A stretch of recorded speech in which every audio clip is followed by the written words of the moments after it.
Welcome to the Slop Temple. We pray this video helps. You start by making sure the phone is ready.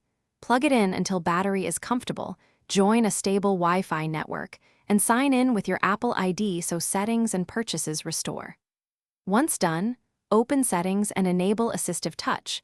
This gives you a virtual home button and common controls right away.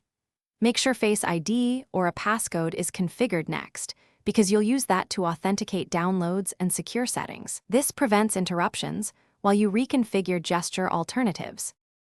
Now you replace the physical button with a clear gesture workflow.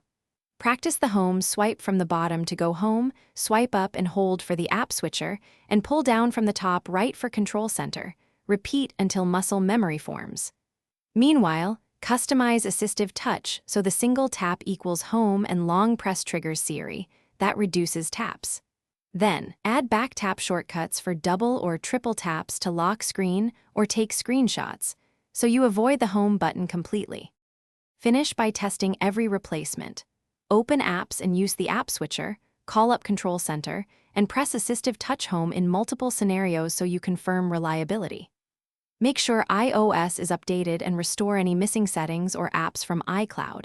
Updates fix gesture bugs.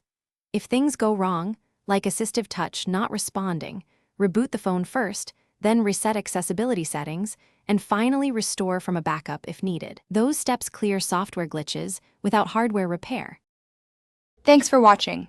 Consider subscribing if we helped you.